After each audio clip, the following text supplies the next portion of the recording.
Well, welcome to this room, which is the lecture hall, as opposed to the room next door, which is the only one I've had the honour to introduce a lecture in. All that's rather trivial. What I have some more important things to say. I'm sure, look, some of you in the audience might have been here in the fall of 2008, and we started, in fact, the Institute on October the 7th, 2008, with Elias Khoury, who gave a wonderful, expressive and curmudgeonly interview with me, actually. I think I came off worse. And then 2 months later, we were honoured by the presence of Marina Warner on the 17th of December, to be precise, who discussed with me the importance of the work of Edward Said generally, but also in particular his work, which was being translated into Arabic at the time, the world, the text, the critic. The world, of course, is that word that comes into the context of literature and will follow us into today. So it's a great pleasure to welcome Marina back to the Institute podium, wherever the podium happened to be. Where is world literature? Let me read out the blurb, which you might not have had a chance to read today. World literature suggests a territory without borders, where writers and their readers enjoy international mobility and intelligibility. The judges of the Man Booker International Prize 2015 discuss the meaning of a term at this session coined to cover contemporary developments in fiction and the changing map of literature. They ask whether writers can and should go global, like other traveling goods, and explore how translation affects writers, their work, and their audiences. So this panel discussion, which will be, the panel will open up to a discussion with the audience, is going to be chaired by Marina Warner, who is the chair, indeed, of the Man Booker Prize 2015 and Professor of English and Creative Writing at Birkbeck College, University of London. Marina Warner was awarded a CBE in 2008 for her contributions to fiction, criticism, and history. Her works include novels and short stories, as well as studies of art, myths, symbols, and fairy tales. She read French and Italian as an undergraduate at Lady Margaret Hall, Oxford, better known as LMH, where she is now an honorary fellow. She was elected a fellow of All Souls College, Oxford, in 2013, which is really the summum of the ivory tower. I always saw it that way when I was a student at Oxford. She's a fellow of the British Academy and the Royal Society of Literature, and the current president of the British Comparative Literature Association. She has been honoured with doctorates from several universities and awarded many international fellowships.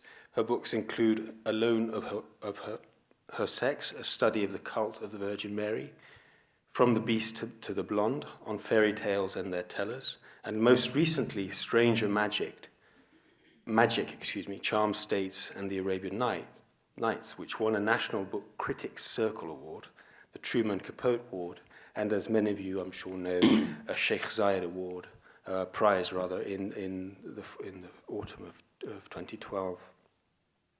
Her latest book, Once Upon a Time, A Short History of the Fairy Tale, was published last month, and she is working on a new book entitled Inventory of a Life Mislaid. Marina lives in North London, but thankfully for us, is a frequent visitor to the UAE. I must also introduce her colleagues, and it's a pleasure, of course, to do so. Nadeem Aslam, in the middle there, is the author of 4 highly acclaimed novels. Season of the Rainbirds, his first, won a Betty Trask Award. Maps of 4 Lost Lovers was winner of the Kiriyama Prize, shortlisted for the Impact Prize, and longlisted for the Man Booker Prize, and was a New York Times notable book in 2004. The Wasted Vigil was his second book, and most recently he's published The Blind Man's Garden. He is also the recipient of a Lannan Literary Fellowship and is a Fellow of the Royal Society of Literature. Born in Pakistan, Nadeem Aslam lives in England. Wen-Chin Ouyang, on the far right, my far right, is Professor of Arabic and Comparative Literature at SOAS, the School of Oriental and African Studies at the University of London. Born in Taiwan and raised in Libya, she completed her BA in Arabic at Tripoli University and PhD in Middle Eastern Studies at Columbia University in New York City. She has written extensively on classical and modern Arabic narrative and literary criticism. She is the author of Literary Criticism in Medieval Arabic Islamic Culture, The Making of a Tradition, published in 1997, Poetics of Love in the Arabic Novel in 2012, and Politics of Nostalgia in the Arabic Novel, which came out shortly afterwards in 2013. She is also published widely on The 1001 Nights, often in comparison with classical and modern Arabic narrative traditions, European and Hollywood cinema, magic realism, and Chinese storytelling. Sorry, that was all supposed to be a long sentence of comparanda with the Nights. She has a heavy load of editorial duties, as long as my arm, and I'll spare her listening to them all again. I mean, it's an incredibly impressive list of editorial duties that she has. She's a native speaker of Arabic and Chinese, and she has been working most recently towards Arabic-Chinese comparative literary and cultural studies, including Silk Road studies. And last but by no means least, on the panel, Elleke Boehmer, who's hidden from my view, she is there, is a novelist, critic, and professor of English at Oxford University, specializing in African and Indian literatures in English. She is the author of 4 novels, including Screens Against the Sky, which was shortlisted for the David Higham Prize in 1990, Bloodlines, which was shortlisted for the Sanlam Prize in 2000, and Nile Baby, published in 2008.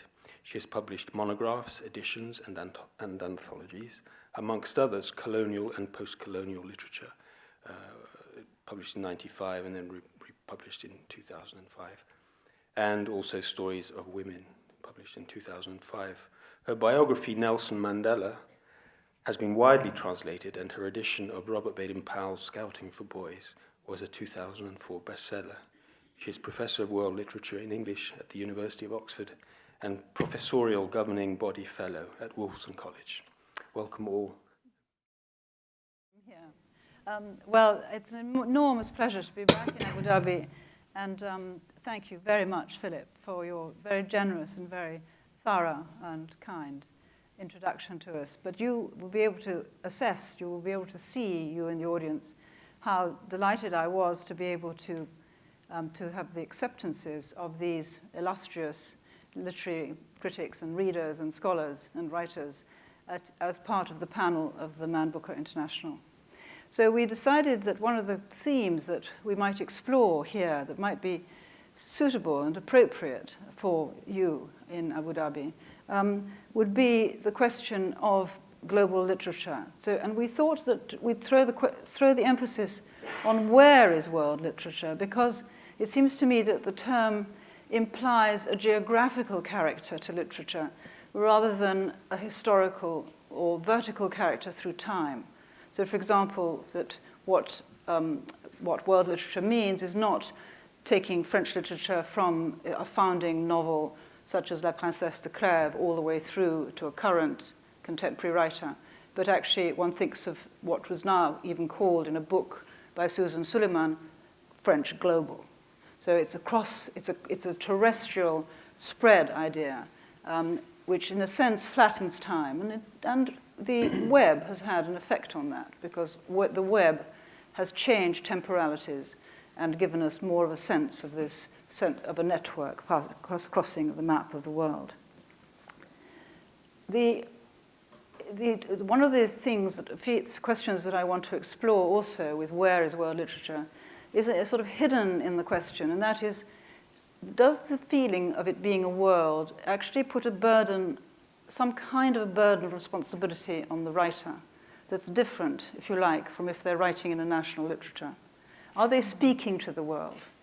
And in that sense, if they are intending to reach a readership in the world, what does that do for our concept of what a writer, and specifically a writer of fiction, is doing? Wen-Chin in the afternoon session drew attention, and Elleke did too, drew attention to the extraordinary amounts of displacements and migrations that are taking place in the world sometimes of mass movements of population through the dreadful conflicts people are suffering, and we're suffering to some extent, indirectly, but also through willed, conscientious moves out of one territory into another territory. So there are questions of actual identity and allegiance, and we are struck by, in the Man Booker International Prize, how many writers are not writing from the country where they were born or raised. That is, as Nadeem himself is an example of that. And that is that is an aspect of this territorial restlessness and movements that are happening that could be called, or could have a bearing on the definition of world literature. It also, as Philip mentioned in his introduction, it also raises translation as linguistic translation, bodies translated across borders, bodies translated across the map and into different communities, perhaps reporting back, perhaps discovering new things about where they are. But is also, of course, linguistic translation. And the Man Booker International Prize is a prize for novels in English, but they can have been translated. So though it's Anglophone in its orientation, it's global in its reach if the authors in question have been translated. And that gives it a different kind of character, and one that we can look at. Then the identity of the character of world literature has a ring that is to do with flows of money, flows of capital, not only flows of people. And there is a bearing, which I think we'll also raise and discuss, on publishing, the choices that are made, and perhaps the intersection of such things as prizes, awards, fellowships, on that, generating that energy. And of course, somewhere like Abu Dhabi University is very, very well placed for you to respond to that idea. And then it's also that idea has a connection to flows of economic flows, but there's also, with the web, a flow of information, which is not necessarily grounded in economics. It can fly free of economics. And that has, again, this flattening or perhaps spreading. What are the costs of that? Are we losing particularity? Are we losing locality? Are we losing specificity? Are we writing for some homogeneous global world? Or are the writers actually bringing us news that's more particular? And then finally, and this I want to sort of give you a warning, that because we haven't yet drawn up the shortlist, and because we are in this process of tremendously heated discussions, having enormous difficulty at choosing between the wonderful, exhilarating range of writers we've been reading, we can't mention anybody who is in play for the prize. So the panel are under strict instructions to remain with the dead. Except for some, absolutely stratospheric Nobel Prize winners, because we don't feel that it's really very valuable to give this prize to another prize. So, in fact, Modiano was we were greatly admiring him. But I think that it would be, in a sense, I mean, he might like it, but I feel that, it's not. We want to open up new readers and new writers. We want to bring news of what's happening in literature. So I suppose I want to start with Elleke, because Elleke is the professor of world literature at Oxford. So, so I think she will be able to illuminate this topic. So Elleke, would you like to start off? My job title is a professor of world literature in English, which rightly the modern languages faculty insisted on that modification. So the claims are not as large of this particular job as they might seem at first sight. So that really is just by way of drawing our attention to, and as Marina already did, the controversy that is involved in any discussion of world literature.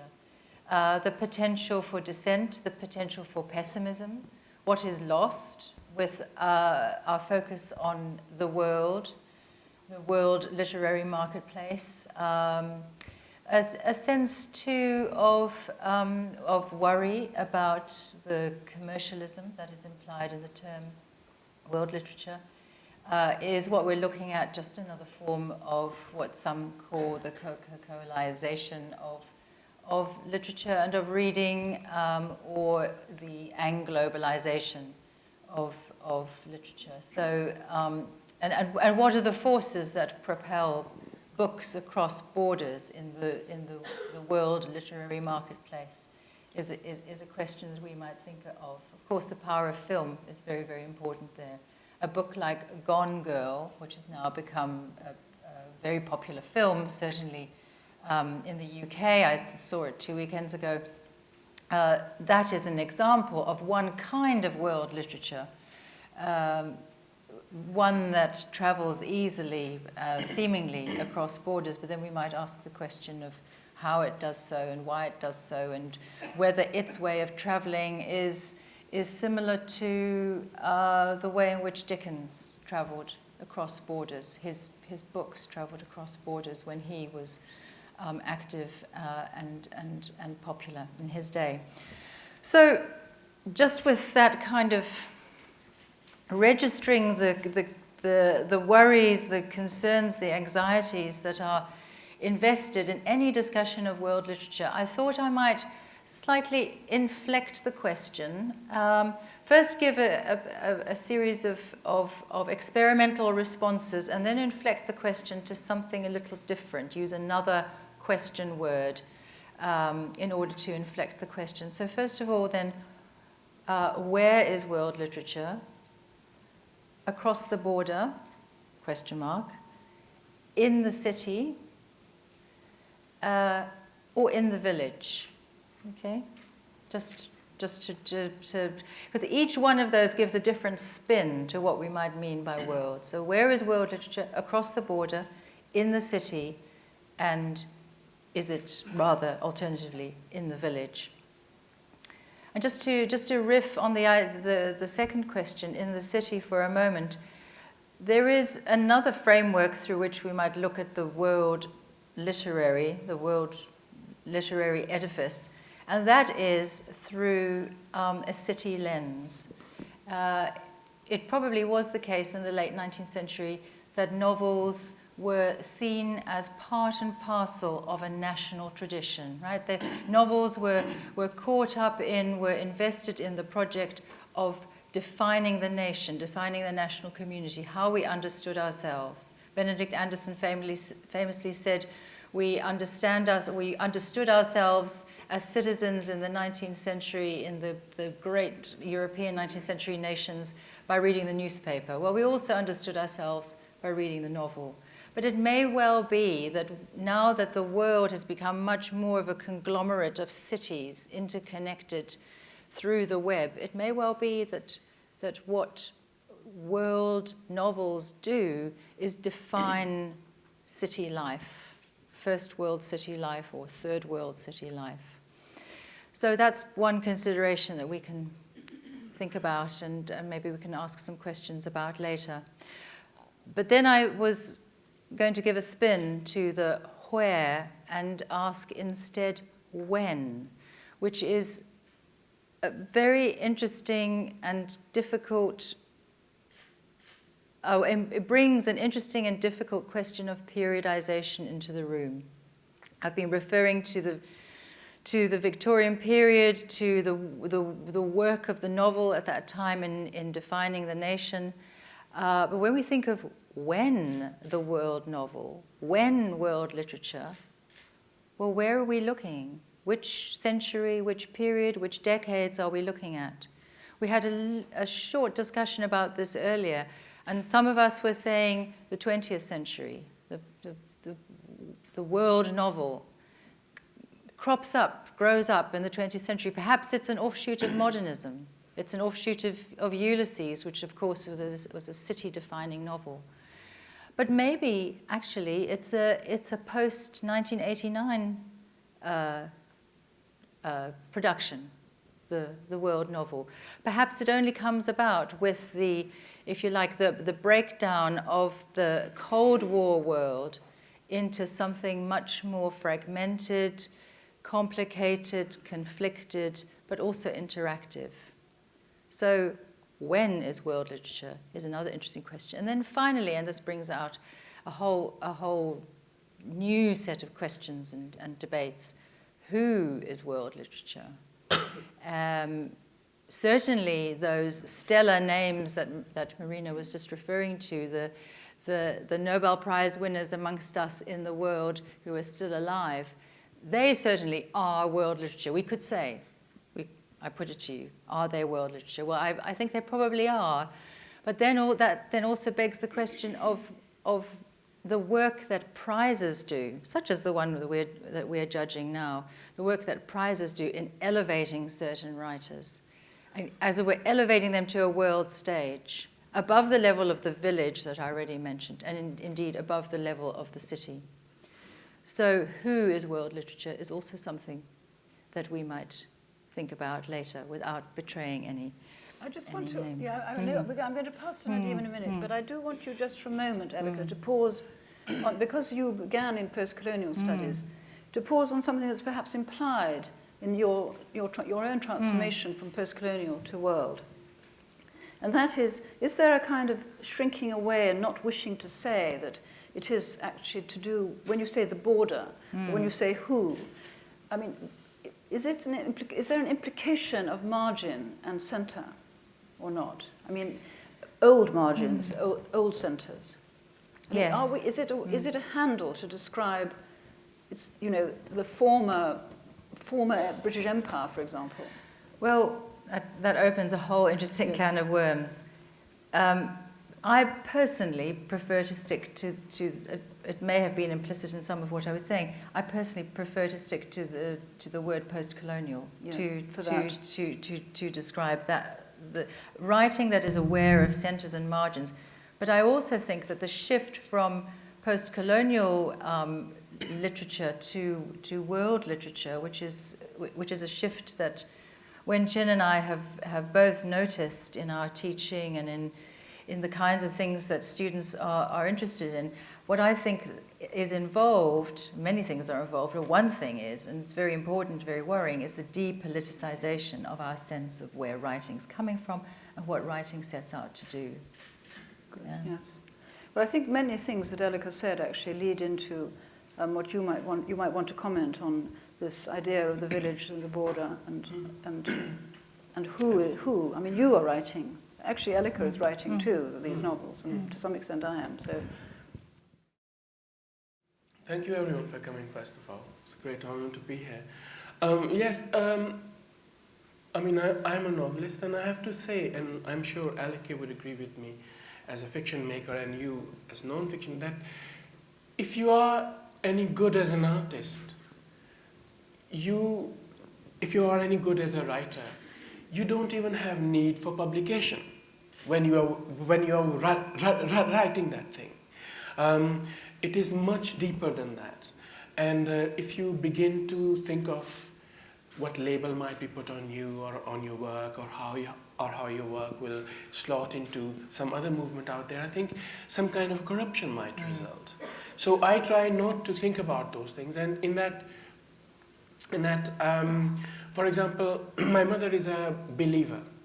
She's a Muslim, and she actually believes in the word of the Quran and the Hadith.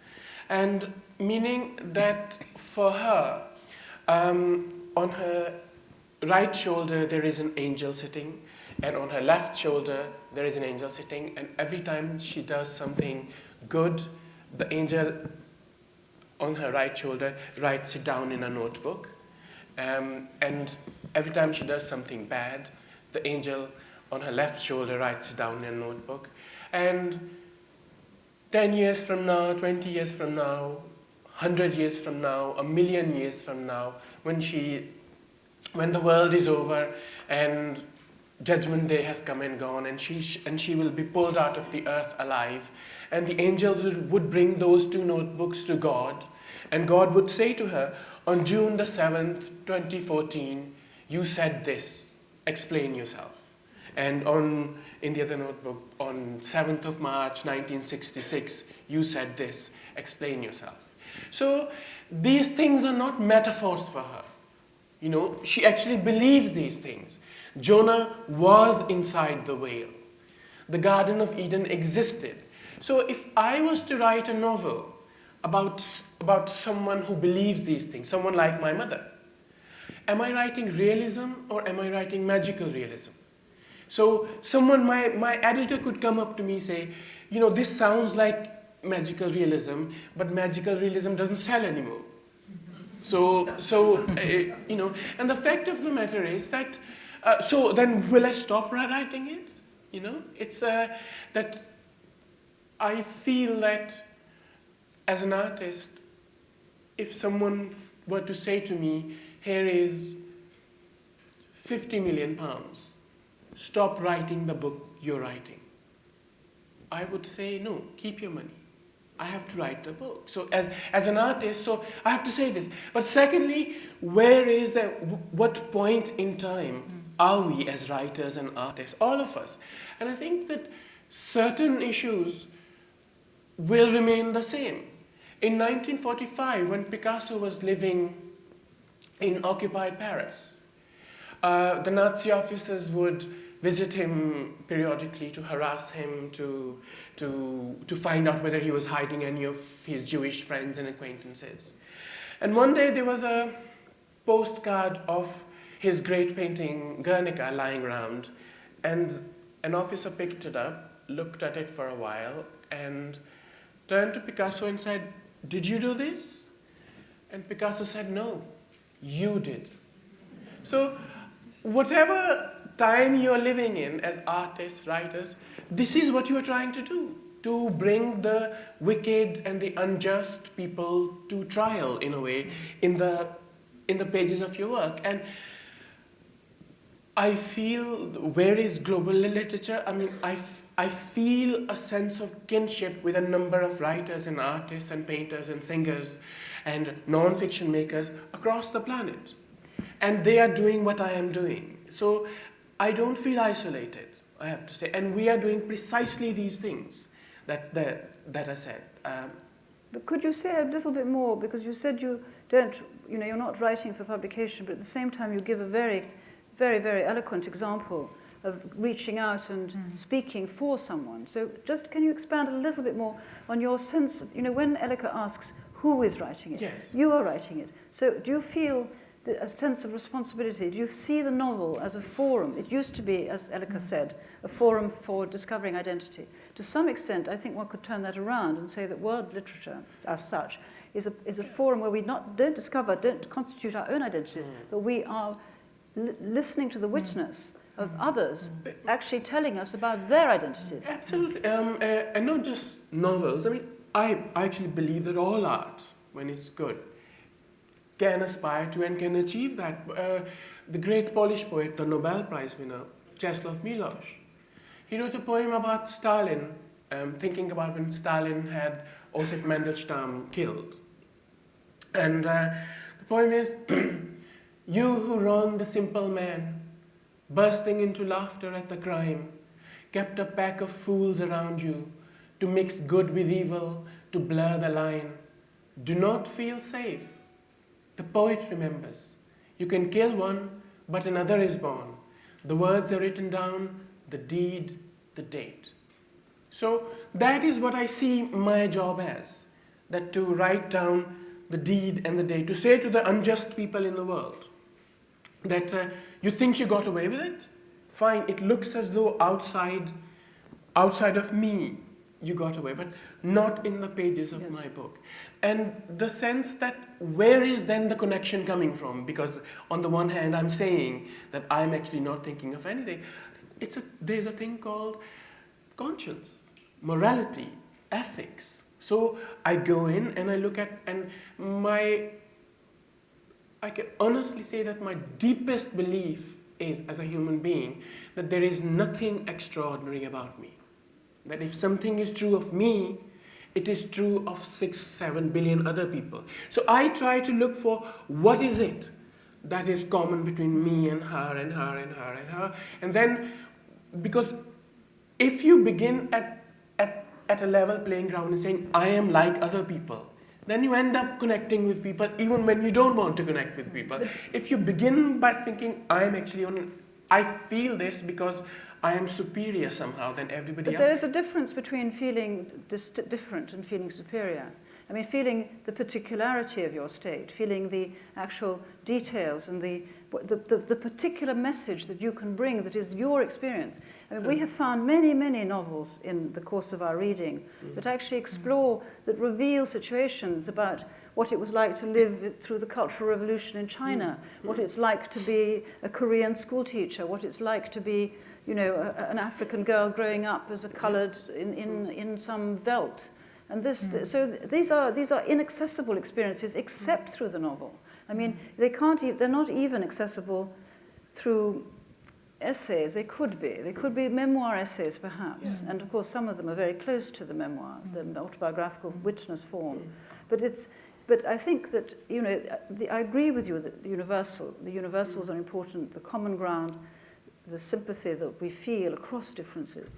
But I do think that nevertheless that you're scanting your own specialness because you're worried about seeming superior, but specialness is not necessarily up or down. Another very particular, I mean, you know, not many people who have fluent Chinese and fluent Arabic. A very unusual person. Yeah, so sort of, I like to look at things through prisms of language. And I think there are three terms that we have been using interchangeably sort of in our discussion today, whether earlier today or now. And one is international, Man Booker International, and the other one is global literature, globalization. Yes. And the third one is world literature, right? So we have three terms, and I want to sort of relate them to Arabic, right? In Arabic, the world is al-alam, meaning of this world, right? Globalization, you play with the sort of root of this form, and you go for something like al-awlama, right? Making the world into one. Whereas international, you create a plural, an adjective out of the plural of dawla, which is nation or nation state or state itself, and you say ad-duwali. But when you talk about sort of world literature, you always think in terms of al-adab al-alami, the world, this world. In Chinese, you have the same three different words for each. Global, 全球, 球 is the ball, so the earth looks like a ball, so the entire world, right? But the world itself, right, is 世界. And when we Chinese, we use 世界, we're thinking of this world as well, right? This world, not that word, not paradise. Whereas international is 国际, right? Things that transcend the boundaries of each country, geographical boundaries. Right, and I want to come back to this question of word literature in Chinese, 世界文学, al-adab al-alami in Arabic, and word literature, and they have in common this idea of this world and the lived experiences of this world. And I think this brings us to the questions that Marina has raised and the sort of issues that Elleke has touched upon as well, and precisely sort of the thing, right, the things, the issues that Nadeem has talked about as well. But the question is, of course, what is this world? Which part of the world are we talking about? And I think I want to come back to sort of Elleke's questions, where, when, and who. And I mean, I was trying to resist using the Arabian Nights as an example, right? But I think it's very convenient for us because it doesn't have, it's a text by an unknown author. It's a text that has sort of like traveled around the world, right? Globally, everybody knows about it, right? From China, from children to old people, all the way to, I don't want to do this map to Latin America or North America, the US, for example. But it also has sort of traveled across time from before the 9th century up to today, where it is still sort of like very, very popular, right? And one of the things that I would like to use this text to think about is really the circulation.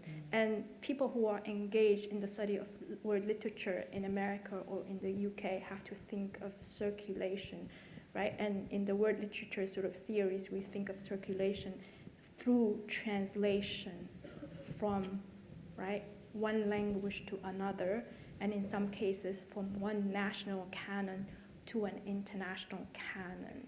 But sort of like the Arabian Nights sort of defy, right, this kind of trajectory of circulation. It's across time, across geographical boundaries, right? And it's not just, it's about experiences, right? Lived experiences in a way, in time memorial, but it's also about how imagination can work, and imagination can help us to engage in a different way the kind of issues that we deal with on a daily basis. I mean, sort of like Arabian Nights are, for me, very political and very ethical, right? It provides a moral vision of the world that tells you how each individual person should behave in a moral fashion, in an ethical fashion.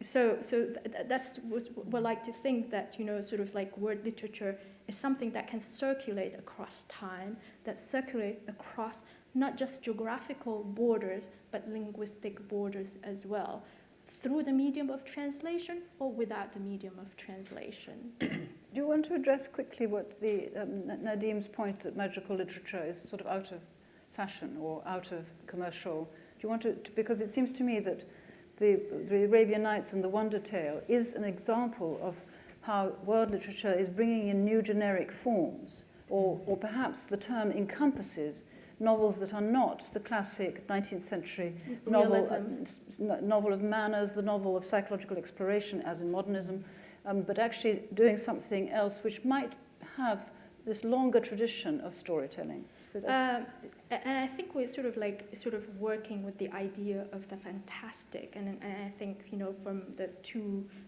literary traditions from Arabic and Chinese, there's a long history of using the fantastic, but the fantastic has never been simply sort of like entertainment, right? There are ways of engaging with, you know, the day-to-day issues, but without resorting to them. But it also provides the third space, a space that allows you to engage with deeply conflictual, problematic issues without having to deal directly with identifiable people or identifiable geographies or identifiable institutions.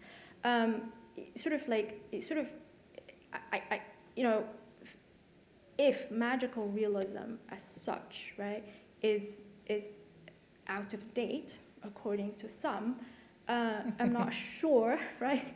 That's what's happening in Chinese fiction or in Arabic fiction. There's so much more of that going on, but not necessarily in the magical realism sense of Marquez or Angela Carter or Isabel Allende, for example.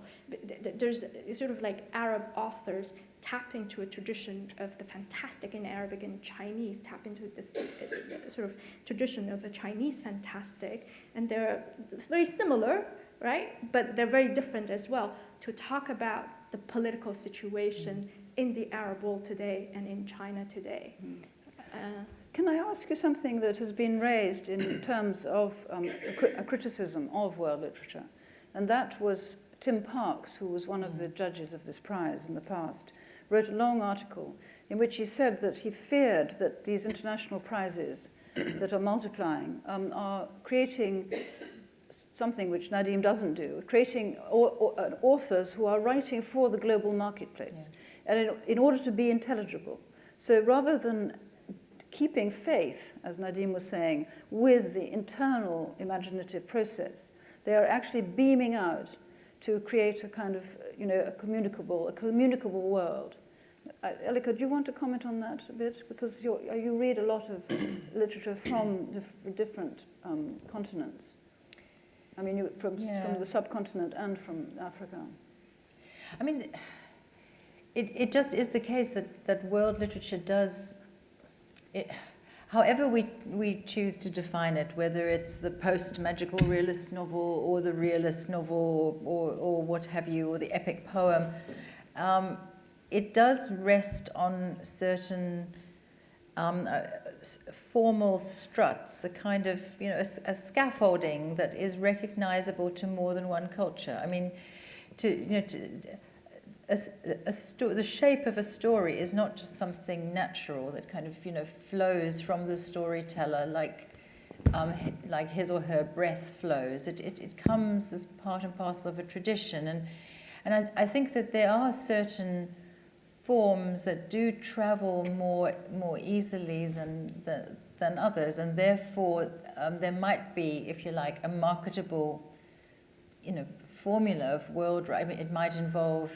I do think, and it was implicit in what I was saying earlier, I do think that the world literary texts that most successfully circulate around the world are city-based. I don't think you will get as many village-based, sort of, as it were, the village pump and the square. And the great Indian writer in English, Narayan, he wrote these wonderful small novels.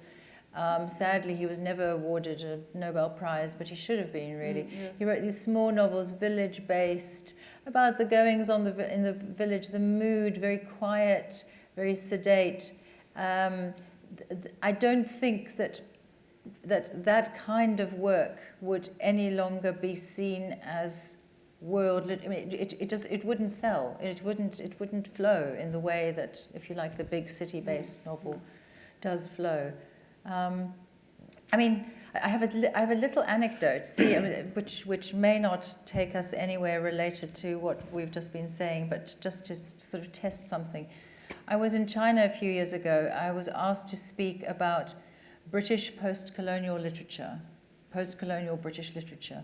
And I had a talk prepared. I had certain names that I was going to talk about. I won't mention the names because they're all living writers. I can't. No.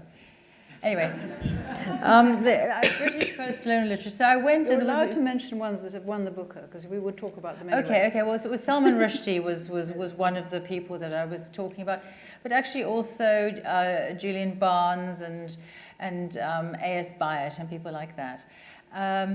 And I wrote, there was a lovely chalkboard, and I wrote their names on the chalkboard. And each time I finished writing a name, I turned to the audience and I said, "Do you recognize this name?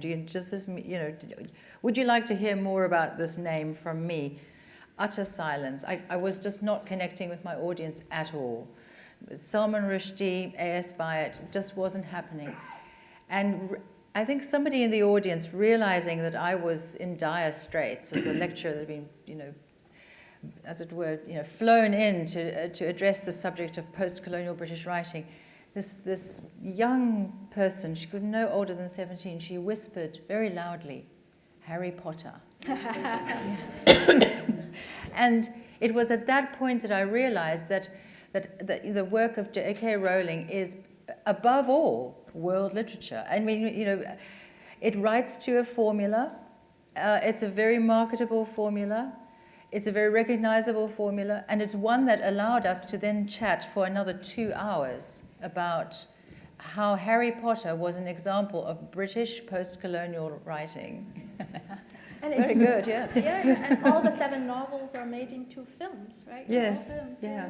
But the same could be said of Tolkien. Yes. And actually also of Alice in Wonderland. So and this takes us back to the point we were making about portable, fantastic structures, which don't have the particularity of the society bit. Yes. I mean, actually Alice does, and so does Rowling and Harry Potter. Yes, very But, much. yes. We've just had a new movie come out in India called Haider, which is a adaptation of Hamlet, set in Kashmir. So Yes, there you go. And before that, we've had Macbeth.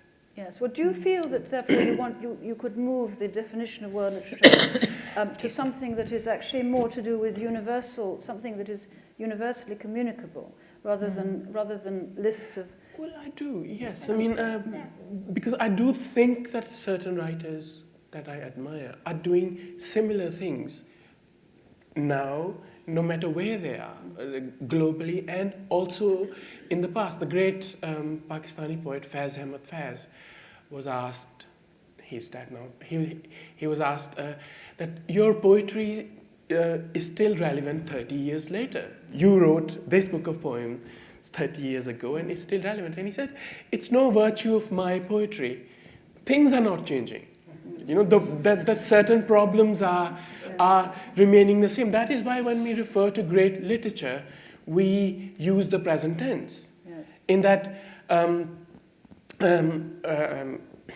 don't know, Ahab is the captain of the Pequod, not was the captain of the Pequod. Or Jewel is the secret son of Eddie Bunton and Whitfield the preacher, not was the son. So Moby Dick and As I Lay Dying are happening out there as we speak. That is so certain stories remain the same. And what they are trying to do is, I mean, I really think that we shouldn't get too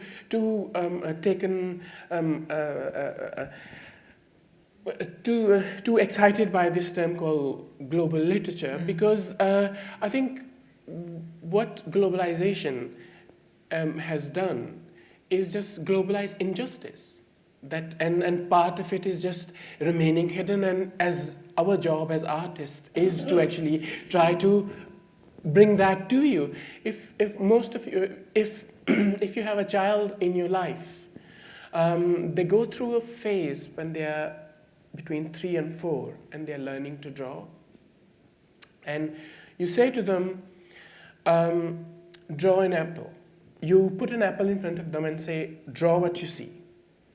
And they will, to the best of their ability, draw an apple. Then you pick up the apple, you take a pencil, and you push it through the apple until the tip comes out at the other end, and we have a tiny bit, and here's the apple. You put it on the table and you say, draw what you see. So they will draw the apple again, then they will draw a line going all the way through the apple. And then you say to them, well done, darling. And but have you drawn what you see? And they say, yes, that is what I see. They see the bit inside the apple. So that, I think, as a novelist, and then this is a phase they go through. Then they go, a month later, 6 weeks later, they actually begin to draw the apple with a bit here and a bit there, and there's nothing.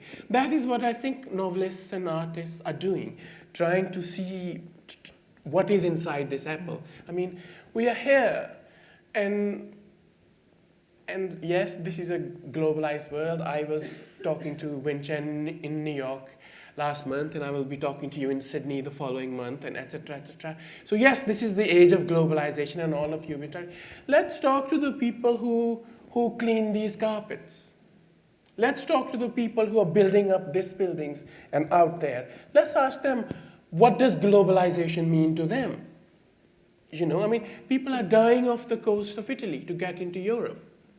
You know, actually, there is a lot of bearing witness in the novels. I mean, absolutely. I mean, it is one of the areas that novelists have taken on for themselves. Absolutely, but it does raise, another question, and that is because I actually think that if you extend world literature to, Moby Dick and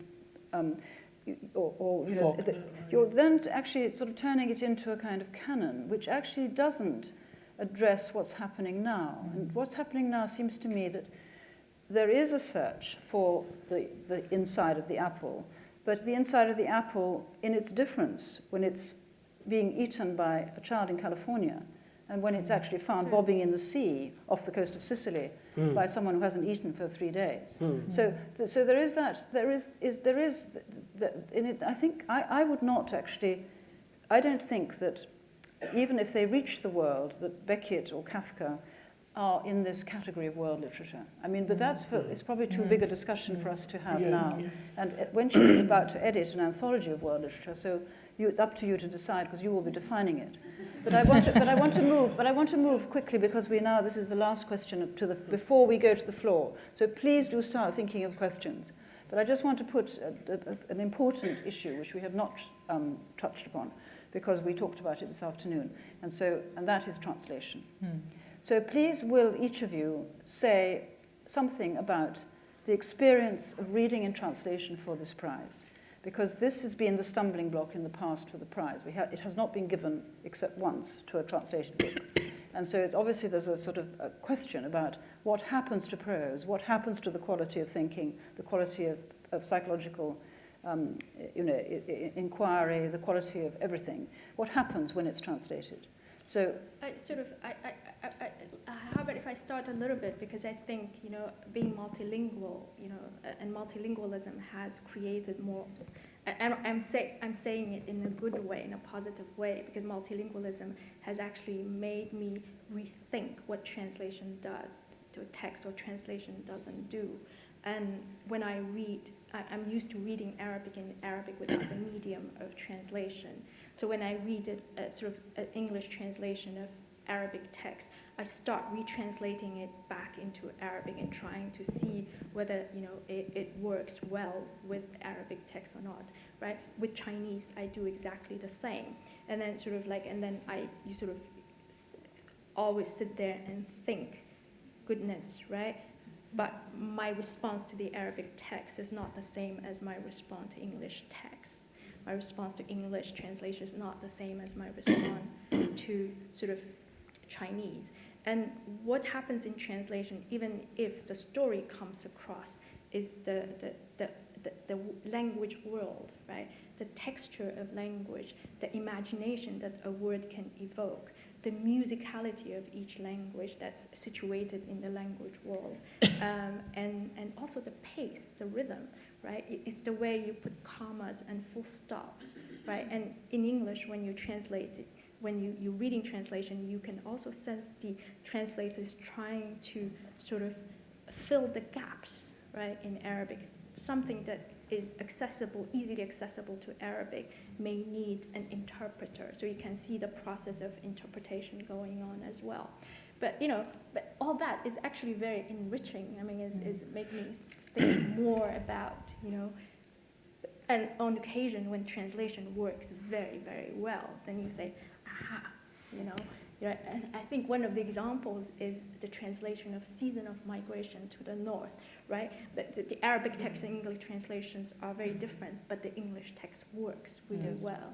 And the other one is of poetry. I don't know who reads Mahmoud Darwish, Memory for Forgetfulness, and the English translation is just excellent. It conveys it, right? Not exactly the same way, but it sort of gives you that sense of the voice. The voice, yes. yeah. But also the sense of daily siege, of the pressure of being under siege and being bombed all the time. Elleke, do you want to? Well, I mean, that was wonderful what Wen-Chin just said. I'm sometimes a frustrated reader of translated work, and sometimes a very pleased reader of translated work, because with some translations, they may be good, you nonetheless have the feeling of, I was saying some of this earlier, you have the feeling of a cultural world that hovers behind the text that you're reading, and that you are allowed into to a certain extent by the translation, but not fully, because there's a whole rich cultural tradition there that no translation can fully capture. So a good translation actually will always make me think, plan for, I'll learn that language next summer. I'll buy the books, I'll take them on holiday with me. So translation is both a wonderful facilitator, but there's always that sense that it's never quite enough, which of course doesn't mean that we shouldn't go on translating and sort of, ever more as readers and as translators reaching for that impossible ideal of the perfect translation, which cannot exist really. One of the experiences one has when rereading is that one can sometimes feel that the text one's reading now has changed from the one you read before. I mean, I often can't understand what I read in English, so I mean that without joking, or particularly without humility. I mean, it's just a fact that literature is very rich, it's very enigmatic, the tone is hard to catch, and actually one is translating one's own language a lot of the time. Yes. Nadeem, do you want to quickly end it? Because then yes, we'll go to the floor. So do start putting your hands up, please. I read because there will be a microphone. We've got one here. So do. Yes, I read Anna Karenina in English for the first time, and then I read it 3 times in English throughout my life. Then a few years ago, I picked up the Urdu translation. And about 50 pages into the Urdu translation of Anna Karenina, I realized that the landscape was entirely different. The houses were different, the sky looked different, the people were different, that I'd actually moved the story to Pakistan. That, without my knowing. That, you know, it's... But so that's a good translation, no? Yes.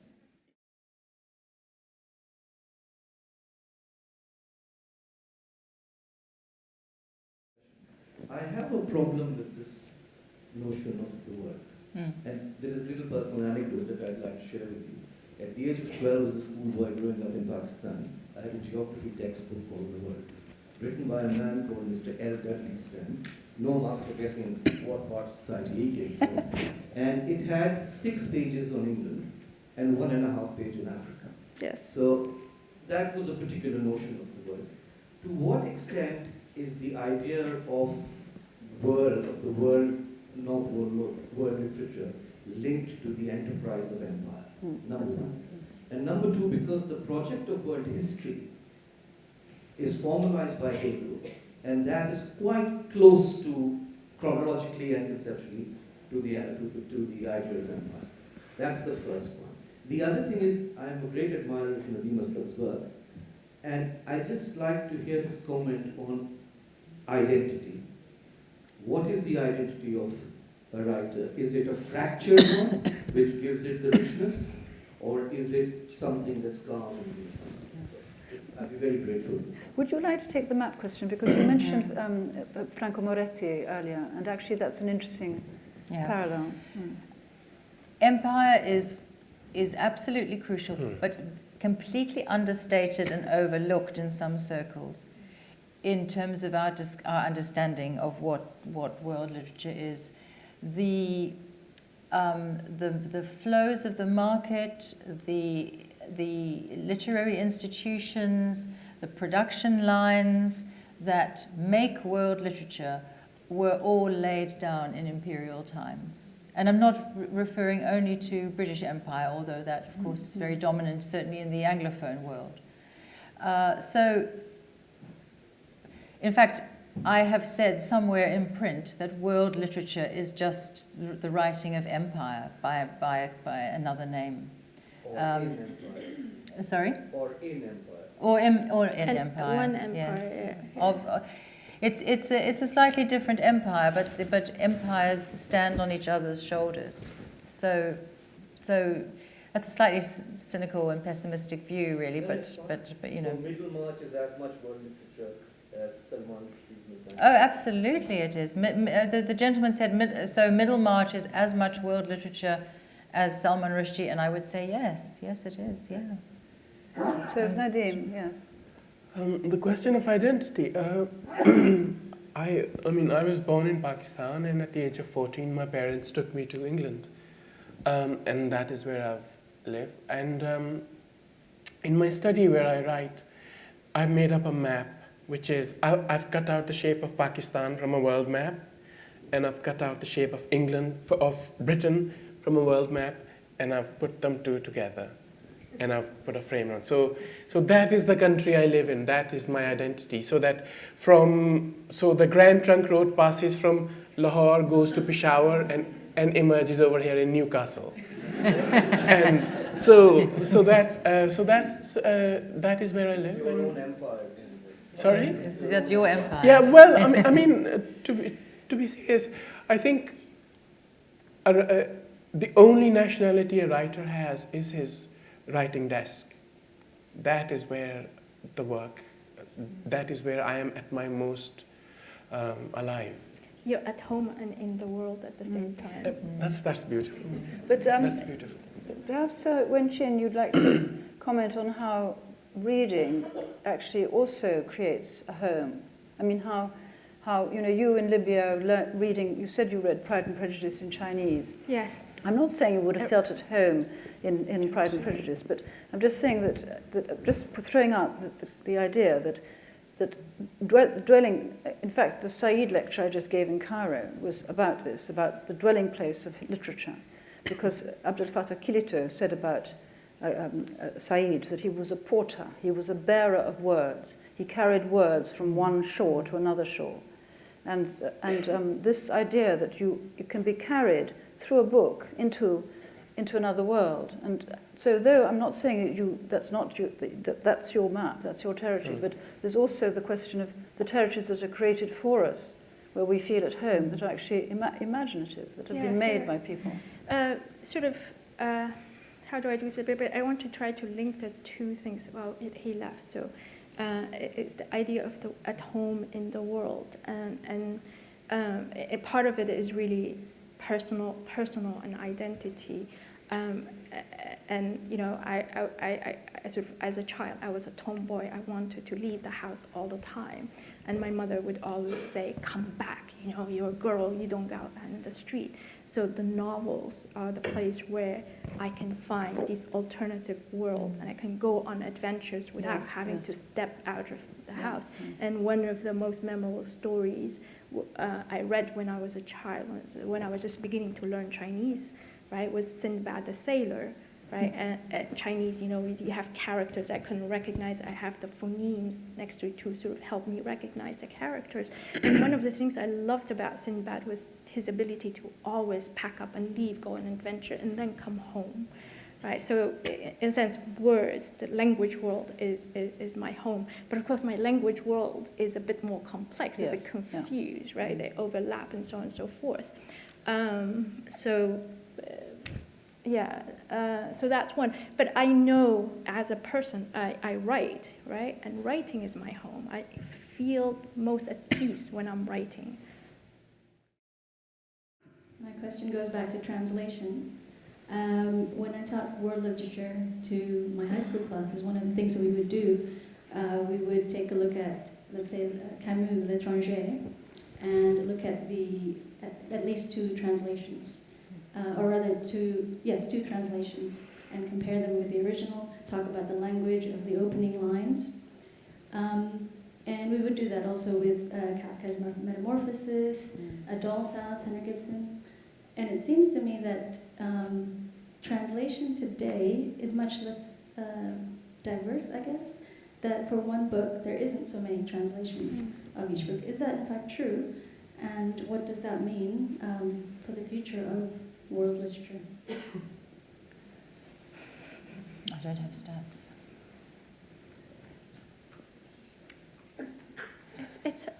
It depends where you are, right? We haven't got a single book that we're reading that exists in two translations, I don't think. I think that the struggle to get translated, especially from the languages that are... is it driven by market forces, for instance? Yeah. Is that... Well, and also, I mean, you know, I think Elleke mentioned about the Nobel Prize. Well, you know, several writers of the Nobel Prize have never been heard of before they're... And usually in England, they run around trying to find somebody who's read them in the original language. They can't find anybody, you know, Elfriede Jelinek or Patrick Modiano, you know, these were the Valeria Szymborowska, you know, these were very little known, and then they've been, you know, now translated. So there is a value in such, even if you feel that it's a shame because it's creating a false goal or a false audience, you know, what Nadeem was criticizing, the idea of writing for the world or writing for success. But nevertheless, that does seem to be a kind of almost necessary stimulus, you know, very hard to get. We do now have in Britain quite a number of small publishers specializing in translated fiction. So they're responding to a greater readership. And of course here you have, you know, magnificent ventures of translation in this part of the world from Arabic. I mean, the Library of Arabic Literature is doing classics and to some coming up to the 19th century, but the AUC in Cairo also is doing translation. So, and there are numerous others as well. So and that's, you know, very, very important. In America too, there's a rise. There's a little Archipelago Books, Dalkey Archive. These are usually finely tuned publishing houses to the particular literary tastes of a very discriminating and very enthusiastic reader or readers. So it's not the global market, actually, but it's people reading. And actually, Edwin Frank, who's not here tonight, the 5th member of the Booker Prize panel, the International Booker Prize panel, because he's not well and he's in New York. He's the editor of the New York Review of Books list. And he could be a judge because most of his authors are dead. So he was able to be a judge because he only has a very few living authors who would be in the running. But he's created really what is I mean, if you want to, Pankaj Mishra told me that he just has a blanket order. He just buys the full title, every title as it comes. I mean, he just has a regular order, and that he has now this full library. Which, in a sense, I said to Edwin on the phone when he said he couldn't come, I said, well, that gives us the chance to say that where is world literature? World literature is in the New York Review of Books list. The question requires a short backdrop. So coming back from college, and I'm asking the question because we're in a college audience. I'm coming back from Harvard to Pakistan as a summer school director of a program for what we call less privileged children. Right? Kids from the slums areas who are several years behind. We take a campus from a school and we run a program in New York. We had to distill the top of the courses. So we chose mathematics and despite popular demand, we didn't choose English. I forget what the other one was that we chose. Right, math and science, of course. And some of the kids wanted to learn English, and I said, no, you don't need English, you need Urdu. I'm not going to foist English on you, because you're international language, English, what have you. And my predecessor said, you're saying that because you know English, and you went to Harvard. So I wanted to ask you, as many of us who have the option of pursuing our work in their first language, or a second, shall we say, more international language. Right. Any advice that you have? Stick to your own. I mean, because many of us actually maybe as fluent or more fluent in the international language, but of course, it conveys different experiences, and you end up somewhere else. So if you have any advice about people who, as young writers, are trying to figure out which language to pursue. I think I'm getting a sense that we need to. So can I take that as a comment? And then an interesting comment about the state of bilingualism. And then maybe later you can ask them if we're in the reception. Well, if anyone's advice. Yes, because actually all three of them are not writing in the language they spoke when they were children. Because Elleke was a Dutch speaker when she was a child. So it's quite interesting, actually. I had a suggestion for Nadeem, actually, because, the man who offers you $1 million not to write the book, you should write the book and then ask him for the money if he likes it. And that's, it's a facetious thing to say, but I say it because it brings to my mind the subject of prizes and the monetary aspect. And in a sense, I was wondering whether you feel that the winner of a literary prize, which is also a monetary prize, is really, it's a zero-sum game, isn't it? You can only give it to one person, but does it represent a number? For you, does it represent literature or a generation of writers? I got a very interesting letter from Lydia Davis, who was the winner last time of the Man Booker International. And she said that it had entirely changed her life, that she was struggling. In fact, she's written some rather marvelous short stories about struggling to make ends meet and having total terror before a class that she doesn't know, and she has to do this class because she hasn't got any money. And that, she says, has changed it. And she also expressed, very sensitively and very endearingly, she expressed great sorrow that she had been the one chosen. And she, wished that it had been everybody. Like Lewis Carroll, she all shall have prizes. She felt that very strongly. Thank you. Well, thank you all for a wonderfully rich panel. And keep the thought.